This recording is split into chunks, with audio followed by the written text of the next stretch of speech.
Judulnya Gen Z melek politik apakah FOMO? Sangat berkebetulan dengan terbitnya buku Guru Gembul yang baru, berjudulnya Menggugat Indonesia. Menggugat Indonesia ini ditulis oleh Guru Gembul sekitar 16 tahun yang lalu, barangkali ketika seumuran teman-teman di sini. Tetapi bukunya belum selesai cetak karena sedang proses cetak. Nanti kalau teman-teman ingin memesan dan ingin tahu ada kabar selesai cetaknya kapan, bisa mencatat ya ke Pak Jul ya. Oke, untuk menghemat waktu, langsung saja ke Pak Guru Gembul. Mau bahas buku ini dulu atau ke tema utama kita yang tadi yang Gen Z melek politik apakah sekadar FOMO? Mangga Pak Guru. Assalamualaikum warahmatullahi wabarakatuh. Waalaikumsalam warahmatullahi wabarakatuh.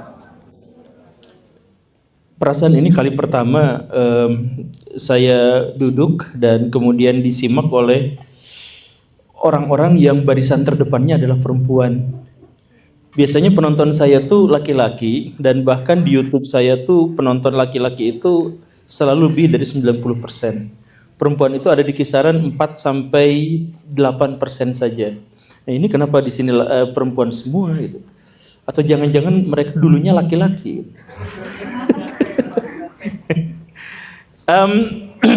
Saya ucapkan terima kasih dan ini juga sekalian ulang tahun kanal saya karena alhamdulillah saya udah capai 1000 episode di kanal saya dan kebetulan sekali launching buku ini. Ini buku sebenarnya adalah buku yang tidak baik untuk disimak.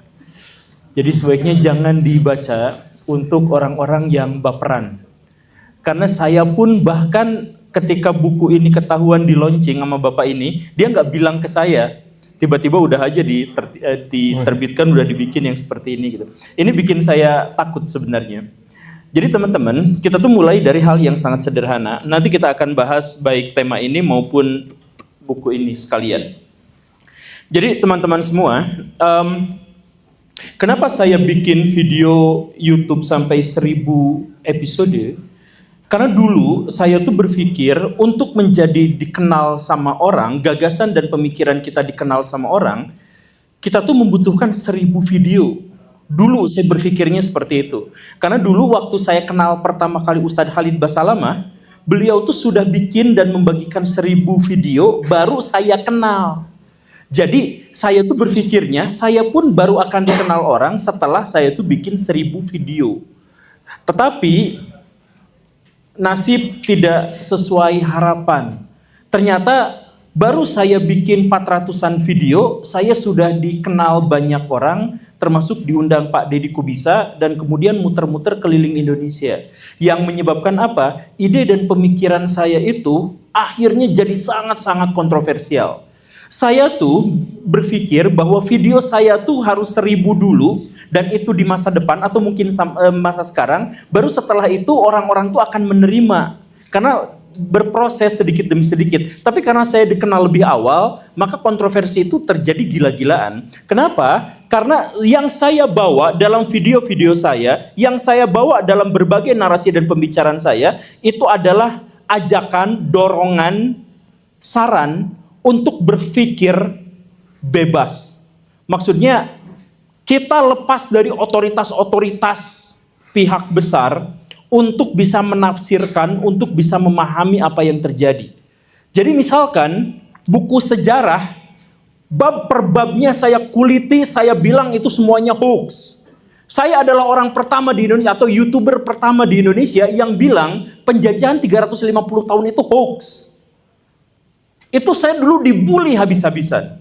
Ketika mengatakan itu, sekarang saya dianggap orang yang ya emang pendapat orang sekarang seperti itu. Dulu saya adalah orang pertama yang mengatakan bahwa Indonesia tuh tidak pernah dijajah Belanda dengan kekerasan yang luar biasa. Yang pelaku kekerasan luar biasa termasuk yang kerja rodi, yang kerja paksa dan sebagainya, itu pribumi Indonesia. Bahkan saya sebutkan siapa orangnya.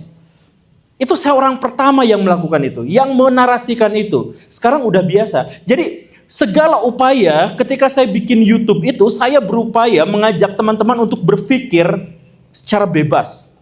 Tanpa tendensi penuh objektivitas, ilmiah, dan akademik. Begitu. Nah, termasuk juga ketika saya misalkan mengkritik Habib, di zaman itu kritikan saya tuh bikin saya tuh dicaci makinya luar biasa. Saya adalah orang pertama, saya pikir, gus-gusan, kritik terhadap pesantren dan sebagainya, saya dikatain murtad, dikatain apa. Padahal sesederhana bahwa kalau kita mau menjalankan ibadah, kalau kita mau menjalankan agama, maka agama tuh harus relate dengan kebutuhan kita. Jadi bukan agama yang diperjualbelikan. Saya tuh pernah ketemu dengan seorang, orangnya kaya raya luar biasa, marganya Lim. Jadi termasuk jajaran Salim Group, kayanya luar biasa. Saya kenal dia, kemudian satu waktu di masa lampau, sekitar 20-30 tahun yang lalu, dia tuh memutuskan untuk masuk Islam. Salah satu dari keluarga Lim itu masuk Islam. Kemudian karena dia masuk Islam, dia pengen belajar agama. Dia cari guru, dia ketemu dengan seorang Habib. Apa yang terjadi? Untuk baca Iqra, Habib itu minta 20 juta sebulan. Di tahun 2010. Bayangkan. Karena orang kaya dan dia nggak tahu dalam Islam baca Iqra tuh belajarnya gratis. Kalau ke guru ngaji di kampung itu kan gratis kan. Dia nggak tahu apa-apa, ya dia bayar itu. Setelah itu apa? Setiap Habib punya hajatan anaknya, setiap dia butuh mobil, setiap apa, minta ke orang Lim ini. Saya tuh gak mau agama tuh diperlakukan dengan cara seperti itu. Ada orang yang menggunakan agama untuk apa? Untuk menutupi kejahatannya, menutupi niat buruknya. Ada seorang yang cabul, yang senang sama istri tetangga. Ya udah, bikin perceraian di sana, lalu nikahi dia, padahal dianya masih punya istri. Dia bilang sama istrinya, itu kasihan tetangga, kan ini jihad, jadi poligami itu adalah bagian dari sunnah, bla bla bla bla bla. Padahal dia yang bikin kekacauan itu. Nah, kasus-kasus seperti itu banyak. Dan ketika saya ngomong itu di ruang publik, saya dirujaknya gila-gilaan. Nah, saya tuh yakin ketika saya mengajak orang untuk berpikir bebas, kalau salah, salah. Mau dia kiai, mau dia gus, mau dia presiden, mau dia tentara, kalau salah sebut salah.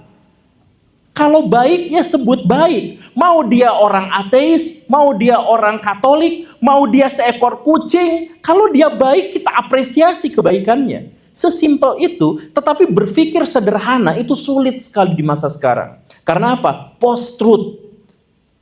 Post-truth itu bahasa filsafat untuk menerjemahkan secara teologis itu kan istilahnya dajjal. Dajjal itu post-truth. Dajjal itu dia merekayasa realitas. Yang benar jadi salah, yang salah jadi benar. Sesimpel itu. Ada seorang misalkan, seorang ngomongnya kasar luar biasa. Provokatif luar biasa. Dia memecah belah jutaan manusia. Dia melakukan pembunuhan. Ngomongnya kasar, melakukan pembunuhan pula, dan saya mohon maaf, cabulnya gila-gilaan. Tapi sesimpel dia pakai sorban, kemudian pakai gamis, maka jutaan orang menganggapnya ulama besar. Sesimpel itu cara merekayasa manusia di akhir zaman. Sesederhana itu. Sekarang balikin, ada seorang yang memperjuangkan mati-matian manusia yang lain.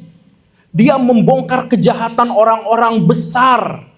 Orang yang duitnya miliaran, duitnya triliunan, dia lawan, dia bongkar skandal korupsinya. Dalam kondisi, dia hidupnya aja susah. Motornya jelek, helmnya jelek, rumahnya jelek. Dan akhirnya dia meninggal karena diracun.